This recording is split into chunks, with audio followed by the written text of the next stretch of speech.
Welcome, guys. Welcome to a new video.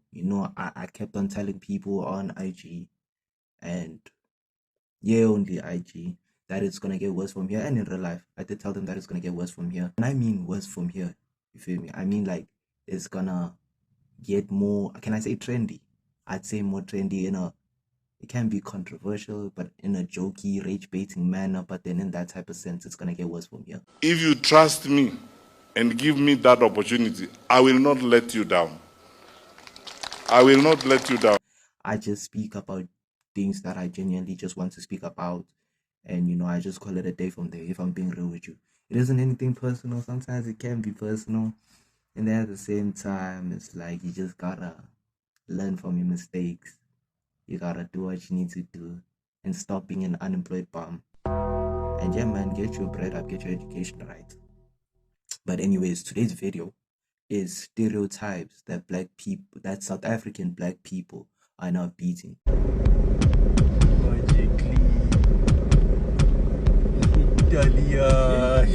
Boy, me, I'm gonna take your hand, boy. Listen, boy, let me tell you something. That no matter what you do in life, you don't mess with someone who wears a carvel. Now, for those that don't know what a stereotype is, you need to go back to school. You need to pick up a book and open a book and check. This is what stereotype means. So I'm not gonna say the definition because I feel like each and everybody, even the most uneducated Zulu man on this planet, knows what a stereotype is. No, we don't, bitch ass nigga. Can even shout out of nowhere, busy talking about, no, this is a stereotype that you're pushing, this agenda, this and that, busy talking about revolution, independency for the black people and stuff like that. But let's not get there. Let's not get there. We'll get there another time. Another time is probably next time, but that's never gonna happen. But we'll see. We'll see. I'm not even gonna lie. Oh, brother, this guy stinks! But then, yeah, the stereotypes that South African black people aren't beaten. So stereotype number one, talking about taking another person's hand. Boy, me, I'm gonna take your hand, boy. Listen, boy, let me tell you something. Your hand wants me, boy. And I'm gonna take a boy. genuinely going out your way. I feel like before I get to my point and everything, first of all, it's a Midrand logo, but it's a thing that goes around Midrand way too often, bruh. Way too often for my liking. Spreads around Gauteng, spreads around South Africa. And now, all of a sudden, everybody thinks that they can chow another person's hand. Embarrassing. I mean, yes, a person can take another person's hand, but then, if that shawty genuinely had standards, It's about to go down. I feel like she wouldn't be partaking in such or wouldn't be entertaining such. At the same time, feel me? I feel like if a shawty genuinely had standards, busy talking about on the internet that I have standards, I do this and that, I mind niggas and stuff like that. Sharp, that's cool. That's genuinely cool. But you entertaining niggas damn well knowing that you're still in a relationship, probably healthy, probably unhealthy, it doesn't necessarily matter. But the fact that your status socially says that you are taken, now it changes the whole dynamics, you feel me? Now to think of the nigga that's trying to take you from your nigga has to prove himself to a certain degree, even lie about himself, right? Like niggas just be lying about themselves, busy talking about, yeah, no, I can do better than this guy, I can provide for you and stuff like that. Niggas would lie just to take another person's hand. It looks much better, yo. Anyways, just to take another person's hand, bro. I genuinely don't know. I feel like it's just a thing of the gut. Low value, low standards. How dare you? A person is able to get into your life for the first time and wow, dazzle you with magic like Lionel Messi busy dribbling 5 niggas, and then all of a sudden he chips a keeper. He chips a whole ass keeper. 6'7", 111. I don't even care how tall that nigga is. He chips a keeper and then he scores a goal. You telling me that your defense is like Prime Harry Maguire.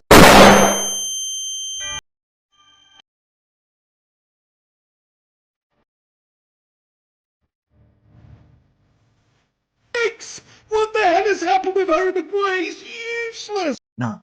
So you're telling me your defense is almost like Maguire during lockdown? Genuinely, like I don't understand girls that would be speaking about no, I value myself, I respect myself, then proceed to get taken advantage of, and then all of a sudden, and then she ends up as a statistic Embarrassing. of niggas that took another person's hand. Stole that shit. That's what I do, nigga. She is the hand that they took. And now it's the thing of, can you really say yes standards? Can you really say you have self-respect and stuff like that if you were easy for a nigga to get into your life and then take you away from your nigga? She belongs to the streets. So now it's the thing of black people, honestly, especially niggas, but busy talking about I can take your hand, I can take your hand. Yeah, to a certain degree, you can take her hand, but then if she's low value of, or she doesn't have standards and stuff like that, then definitely you're taking that hand. And me personally, I don't go out my way to get into a relationship and then all of a sudden take this girl serious from the get-go. You feel me? I have to test the waters. I have to see the pros and cons first. Then the pros is the things that I like and I enjoy. Then the cons are the things that I can tolerate. Like, let's say for an example, she's ratchet, but at the same time her pros is that she smells extremely good. Like, she smells heavenly, but then she's ratchet. You feel me? I can tolerate the ratchetness. I can definitely tolerate the ratchetness because she smells good, and that's already enough. You feel me? But now it's a thing of, if you genuinely don't have standards, then low key it's GG's for you. And niggas that are talking about they can take another person's hand and stuff like that, like, y'all niggas need to relax, bro. We get the fact that you have the best game in the world. We get the fact that you that guy, you feel me? But if I'm being honest with you guys, the people that are watching this right now, if a nigga was to ever be on some I'll take your hand, and he genuinely does take a hand that I genuinely fuck with, like heavy, I might just fuck that nigga's mom. Hell no! That's hell no! Out of pocket for that shit. like sweet, 10 toes on the dead homies.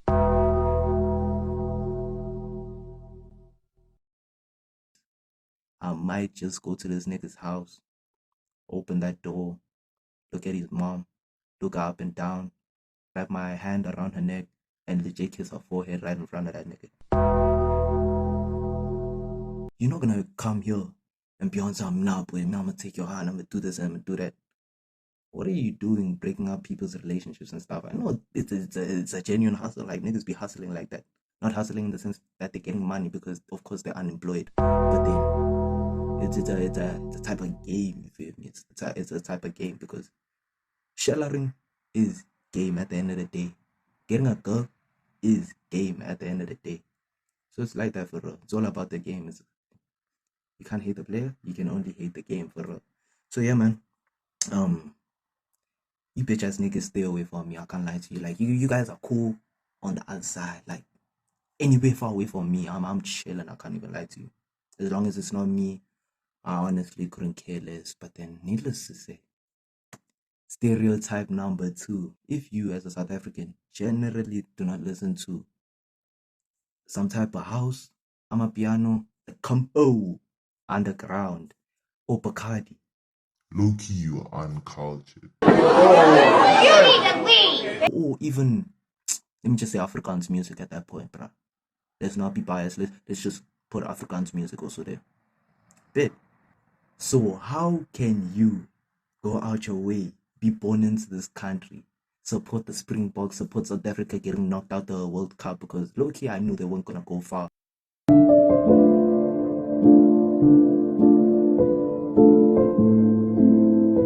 Couldn't care less. I didn't even... Nah, never mind. Yeah, I couldn't care less that they won or lost or anything. It was just like, at least they made it to the World Cup at that point. You feel me? It was just like, yeah, it is what it is. Live, breathe this country's resources. Breathe the air of this country. And beyond some, I don't listen to Lecompo. I don't listen to Afrikaans music. I don't listen to Amapiano. I don't listen to Bacardi. Hey, who are you? You should have vibed with those niggas on the 30th. I can't even lie to you. No jokes. No jokes at all. If you have a problem with my jokes, stay off my live. If you have a problem with me making light of certain situations, stay off the Instagram. You live, breathe South African air, and you're talking about, nah, I listen to South African music. Not even underground. What's going on with you?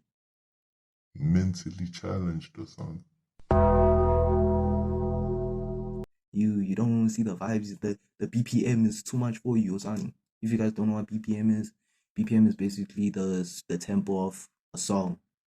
For you guys that don't know, I'm educating you and I'm still entertaining you from time to time. But then, yeah, you bummy ass nigga for real. But anyways, yeah, dog, you can't be living in this country and being on some I don't listen to these songs because I don't listen to these genres because South African this, South African that. Bro, then why are you still in the country? You know you could just step like Chesley Coleman and get out the country. Who's stopping? And you still want our resources talking about I need electricity and water. Nah, get the fuck out of here. If you don't listen to those genres, then you're uncultured. Then you're genuinely uncultured. But then at the same time, I'm not even judging because I couldn't care less. But then at the same time, you just have to listen to it. Whether it's in a group setting or whether you all alone, you at least have to listen to one. At least one. Even Maskandi, bruh. People be trashing Maskandi, but if you actually listen to the lyrics, you understand. Even though 80% of Maskandi songs, I don't even understand what's going on. Bro, I just listen to what I listen or I hear what I hear and then I translate it and I'm like, oh, this is what he's saying. And then, yeah, man, it's a happy life for me from there. If you don't listen to a specific genre, a South African genre, then I can't lie. Mentally challenged. I'm just playing. But then, nah, you genuinely uncultured. You just have to for real. Even if it's in a group setting, even if it's all alone, it's just like that for real. Then the third stereotype. Let's talk about these shoes. You see, these shoes trace back in 1953. Why you see chill with Steve Biko and the black consciousness niggas, right? The niggas that vouched for our independence, even though I was there because, I was one of those niggas, right? I was one of those niggas. Now. Take it back to the 90s, gang. Take it back to the 90s. I don't know where this trend of cavelas came in, but then this trend of cavelas, I can't lie to you. Cavelas are not for everyone, bro. People that wear cavelas throw better than Prime John Jones. I would absolutely Kill you if you ever did something like that.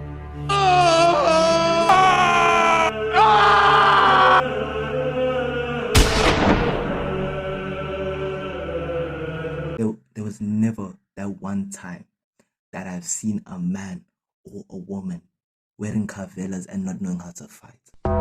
Damn. I don't know what it is about those shoes. I think because it puts pressure on the toes. That pressure from the toes goes up to some people's heads. And all of a sudden they become pain resistant or they just get extra strength or something. Those veins on their toes get connected to their fist or something. Or a slap. Wearing a cavella, they are good at what they do, man.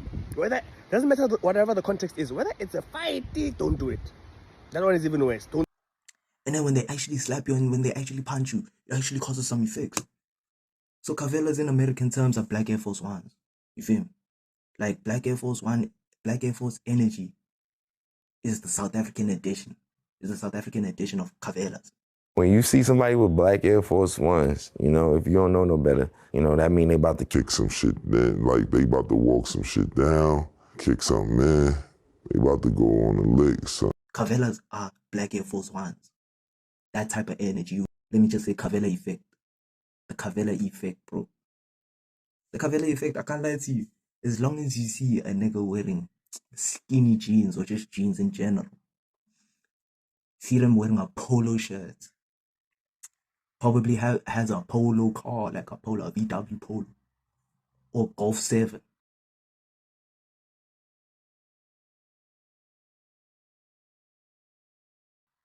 You know it's fried, right? You know it's genuinely fried. Even if this guy is 5'5", a nigga that played rugby for 8 years, knows how to tackle a nigga, knows how to take a punch. Bro, I swear he's losing to that nigga, bruh. He's losing to that nigga in Cavelas, bruh. In that time, niggas with Cavelas, they probably don't even go fist for fist, bruh. They take out their okapi and then it's shy. They take out that okapi, it's over. When they do that dangerous walk. The most dangerous walk in South Africa.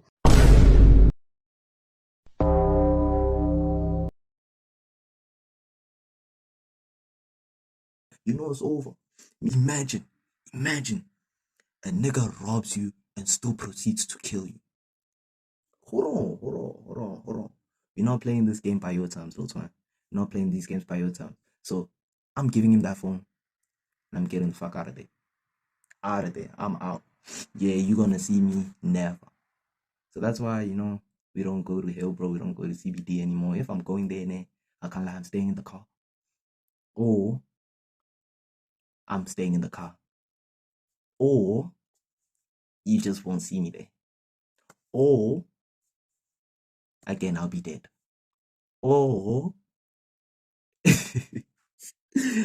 Oh, brother, this guy stinks! Cavelas. If you see a person with Cavelas threatening you or trying to do something, just de-escalate that situation. I don't care if you played rugby, I don't care if you did jiu-jitsu, I don't care if you did boxing and stuff, but I'm not winning that fight.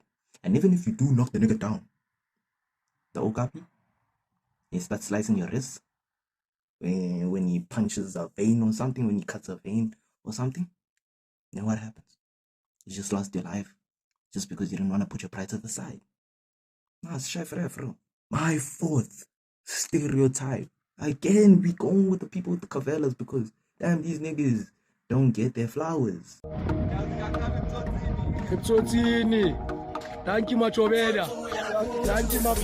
They don't get their flowers. They get their flowers indirectly. You feel me? Like indirectly in the sense of they don't mess with them.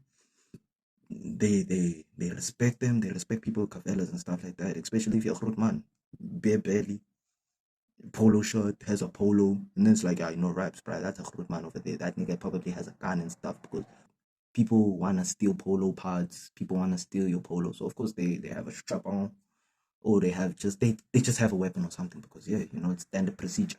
There's not one person in Cavelas that does not know how to dance. I can't lie to you people in Cavelas, bruh. They know how to do this other massive footwork. I can't lie. I feel like Cavelas were meant for ballet, but in the sense of street ballet.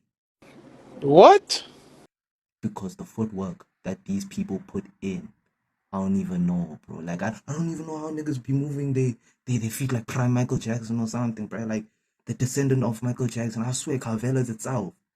It's probably. And this is a conspiracy theory of mine. But Cavelas itself has like the blood of Michael Jackson because I've never seen an individual use their legs that fast and still go with the beats. Like, I don't even know how to explain it. That's how crazy it is. That's how crazy the footwork is. Like a nigga in Cavelas, if you put an Amapiano beat, Bacardi or whatever, oh my word, it's like watching Michael Jackson, but the African, negro, probably unemployed, ass nigga, bruh.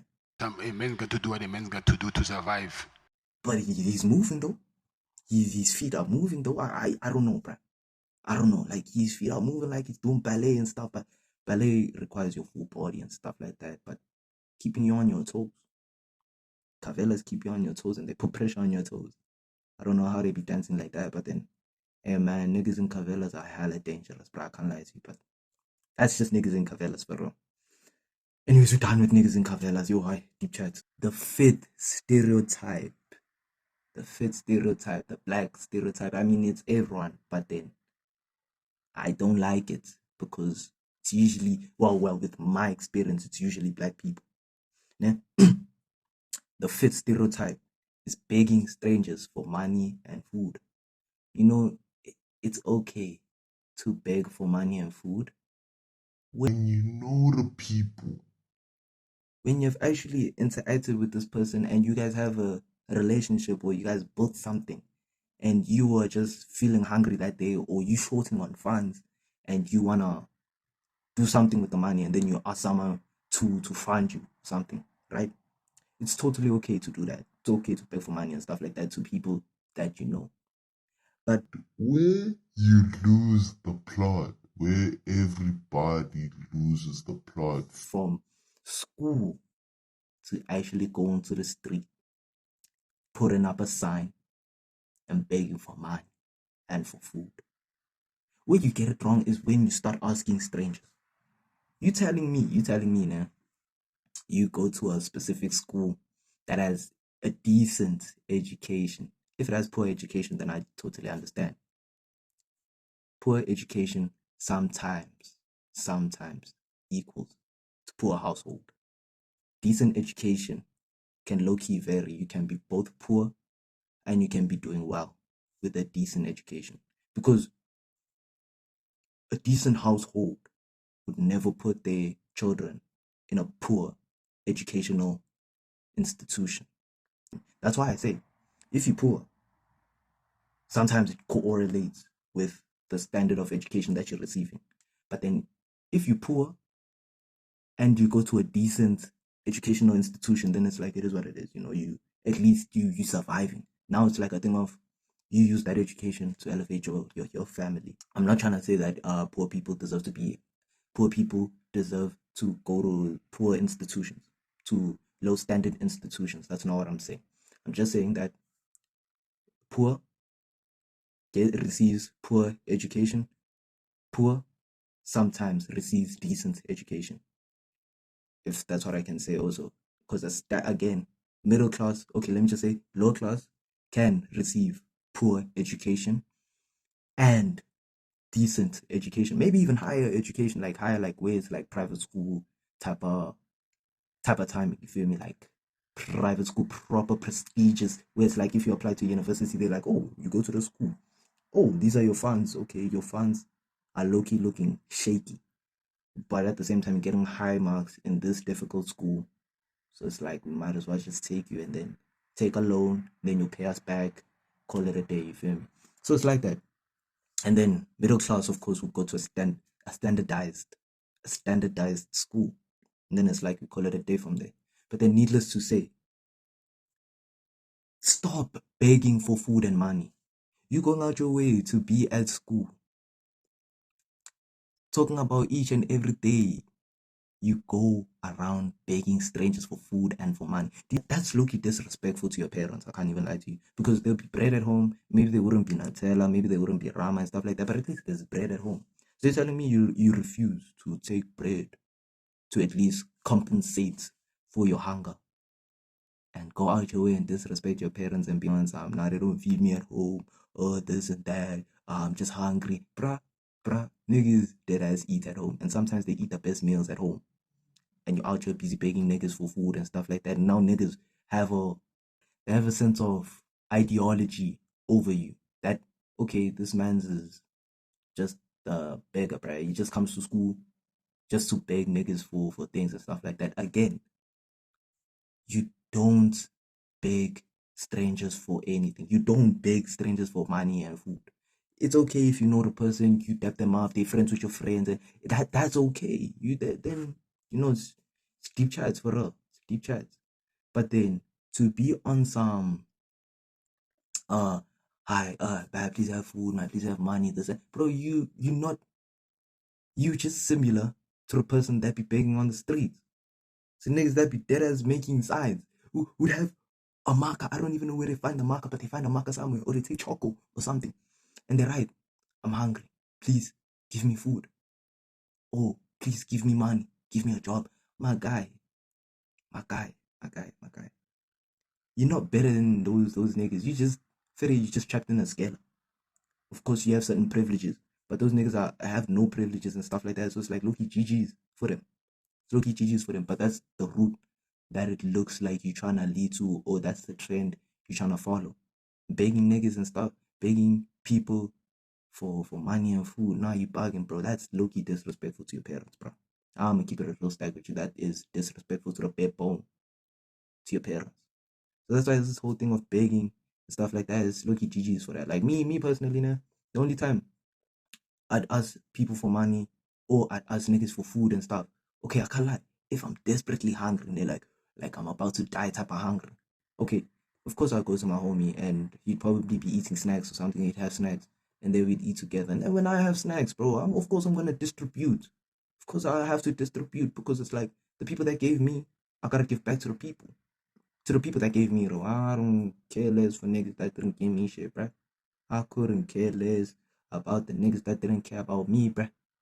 So it's like, yeah, man. You just call it a day from there. You just do what you need to do and you just call it a day. How many times am I gonna say you just call it a day? But anyways, you call it a motherfucking day, bruh. Wrap it up. So my final, oh my gosh, bro. Yo, these stereotypes. Oh, and my final stereotype. Taking your friends' leftovers. So taking your friend's leftovers in the sense of your friend would be messing with this one hun, you up in line to be with the hun. I feel like that's the most mentally challenged, mind baffling thing you can do as a person. Because I can't lie to you now. When I see my friend's ex, right? When I see my friend's ex, I just automatically see them as the devil. Man, you're not regular, man. One of Satan's greatest soldiers was King. like the devil. Whether my boy did the girl wrong, or whatever the case might be, that shorty is the devil. Reasons being, That is my boy's ex. You feel me? And I have to automatically see her in a certain way, especially if they're broken up. It's not even a thing of, even if I like that hand, like I like her to the bare bone. Let's say I like her, like I have a crush on her. As soon as I find out that my boy was messing with this girl, bro, I immediately cut off. Even if we've been talking for 99 years, we break 99 years because of the fact that you were with my homie once upon a time. You feel me? So it's like, I don't necessarily have time to be dealing with the leftovers. So you telling me, ne? So you telling me, so you telling me that you as an individual, right? You beat your friend and stuff like that, and then you end up going for his ex. You telling me it's okay for you to taste these semen? Brother,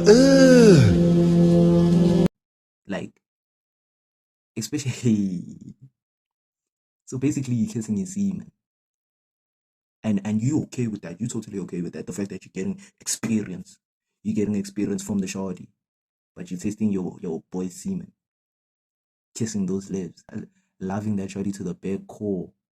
So that you can discard her. So that you can discard her and call it a day. Y'all niggas be some mentally challenged. Like, that has to be the most mentally challenged thing I've ever thought of, you feel me?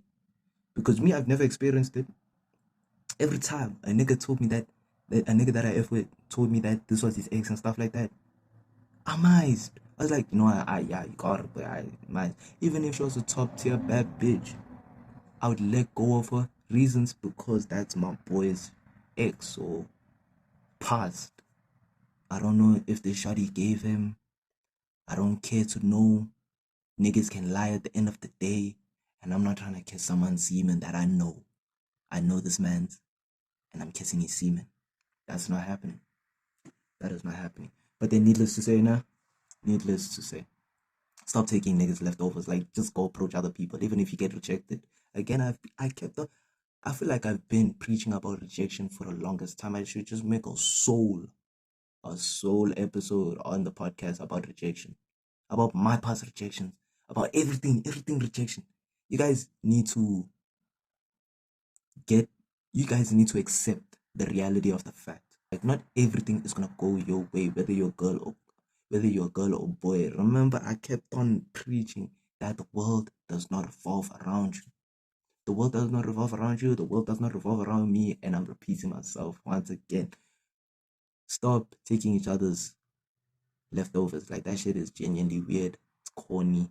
And just go out. Just go out and meet new people, and them showing you new people where you find a girl that you find interesting, and then you would be like, oh, okay, I find this girl interesting, and then she actually rejects you. Now it's like you have to move on. You go for another one. That one rejects you. Now you have to go for another one. It's a whole vicious cycle, but that's the game at the end of the day. The end of the day. That's the game. You will fail. You will fail until you succeed. That's just the love of the game. But stop taking each other's leftovers. Like, that's actually bummy ass retarded monkey behavior, bruh. You black niggas need to stop this whole thing of begging niggas, taking each other's leftovers, talking about, oh man, I can take your hand. But if you can take the hand, just take the hand. Don't even talk about it. Just take the hand. Take the hand, use her, abuse her, and call it a day. Who's gonna stop you? And if you don't listen to South African genre music, what, you just uncultured. You genuinely just uncultured. You just uncultured. But it's okay again. It's genuinely okay. It's okay to be uncultured. Then niggas with cavellas, I can't lie to you. Stay away from me. Niggas with cavellas, just stay away from me. Like, yo. I swear the day a nigga with cavellas actually approaches me.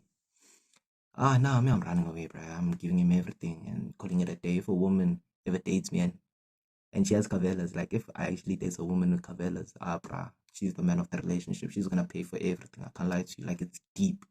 It's deep, chats. I'm just a nigga at the end of the day. I'm just a nigga at the end of the day. But needless to say, thank you for watching. Make sure you like, subscribe, turn on the notification bell. Calling it a day from there. I'm feeling holy because I'm wearing white, but then no, I'm wearing black. I wish I had a white durag. Now I felt extremely holy. Now I would have felt extremely holy. If I wore the fact that I'm not even wearing a white durag, now I would have felt extremely holy. But needless to say, thank you for listening. Appreciate you guys.